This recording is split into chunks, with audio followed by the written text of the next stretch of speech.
今日同大家分享一下檳城站第2位學員親手做嘅健康改色作品啊！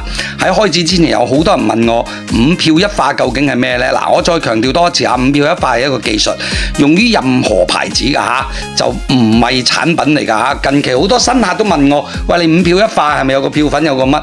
其實你用任何牌子漂粉都得。咁大家都知道我嘅身份啦，我係做髮品嘅。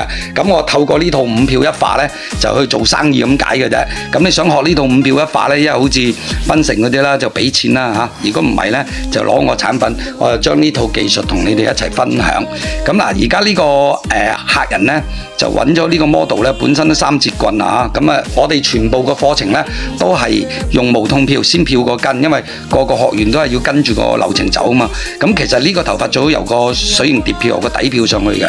咁漂完個根呢，個尾即刻分解咗半個鐘頭之後呢，就沖水咯，就開始漂啦。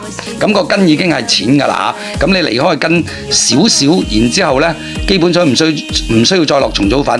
問題你係用水型漂定還是用金屬漂落去漂呢？咁啊將佢啲卡式漂走，然之後呢，即使你漂到唔係好平衡都好啦嚇，咁我哋可以用過底沐浴染啦。但係好奇怪啊，檳城你大家睇下啊，個卡式好嚴重啊，成嚿黑炭咁啊，真係你少啲真功夫你都落唔到台啊。咁大家見到呢，嗱，而家呢度嗰相呢，一個短頭髮，呢個就用咗水型碟漂啦，長頭髮。佢哋一組人係3個頭㗎嚇，今次呢，就同你分享第2個、第3個，聽日嗰集呢，就係嗰個短頭髮黑色黑油嘅。咁嗱，而家大家見到呢個頭已經漂完啦，咁中間仍然有少少卡色啊，咁啊漂到佢橙色，咁佢哋認為夠啦，咁就用吹啤啤嘅技術，過底沐浴染接力。咁首先呢，就呢度多謝阿 Roy 啦嚇，就開咗一兜過底嘅配方，同佢先過咗底，咁等佢嗰個 level 接近咗啦，個色調接近咗平衡，然之後再染呢，就出嚟個效果會非常之好。喺染呢個過程，我都刻意問個 model 有冇乸，咁佢淨係話而家染嘅呢，就耳仔邊呢，漂嗰陣時佢都唔痛嘅，染嗰度佢話有少少吉，咁所以呢，沐浴染我再強調多一次啦，瞓喺度洗又得，坐喺度又得嚇，咁基本上你加咗洗頭水沐浴染呢，就唔會點樣痛咯。咁嗱，而家過完底之後呢，都會有深淺嘅，咁阿 Roy 就幫手開一個目標色，就俾佢嘅學員呢，就親手再重新染過個頭髮。咁大家染完個色呢，最緊要睇就係佢個質地啊！喺經歷過咁嘅改色漂完之後呢，個質感呢仍然係好嘅喎。咁所以話呢，5漂1化呢，我再強調俾一啲新嘅客戶啦，近期好多新客戶揾我啦嚇。咁5漂1化係一個技術嚟㗎嚇，只不過我再強調，我唔怕公開啊，即係我做生意。香港嘅朋友呢，我就唔會開課嘅，收你錢貴，你亦都唔會嚟。咁香港呢，更加忙，你好難學外國咁樣2日都帶晒 model 過嚟慢慢做啊，咁樣就唔係好實際啦喺香港。咁所以如果你攞咗我課呢，我會同你分享呢個技術。咁當然啦，你要攞我指定嘅產品啦。你用完之後，你以後唔用我都唔緊要，你揸住我呢一套技術呢，你就用任何牌子嘅漂粉染膏，你都可以做到分解啊，可以做到漂出嚟個效果係一樣嘅啫。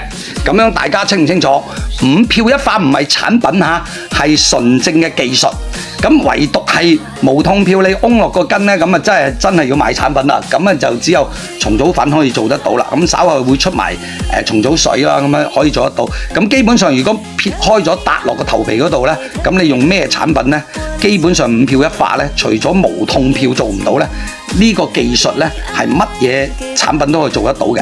咁嗱，個 model 染完啦，咁啊呢一班呢係呢3位呢係喺吉隆坡專程揸車上嚟檳城學啊，因為知道今年係最後嘅一班，咁佢哋揸4個鐘頭車上嚟，咁啊而家個男仔呢養緊個頭，聽日先再介紹，咁樣呢就總算有一個學員呢又親手成功咁健康改色。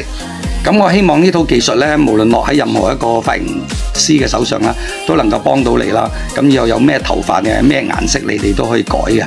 咁樣最重要嘅呢，就係漂染完之後呢，係比未漂染之前更好嘅。稍後嘅片你會見到更多個學員出嚟，我哋個個都會拍晒嘅。14個 model 我哋14個都會拍晒啊，絕對唔會啊拍啲唔拍啲，唔好嗰啲唔拍，呢個唔係我哋嘅宗旨。咁5漂1化呢係唔限牌子產品嚇，人人都能夠做到。咁希望有機會香港嘅朋友一齊可以享受到呢度5漂1化嘅技術，事實真實。多謝。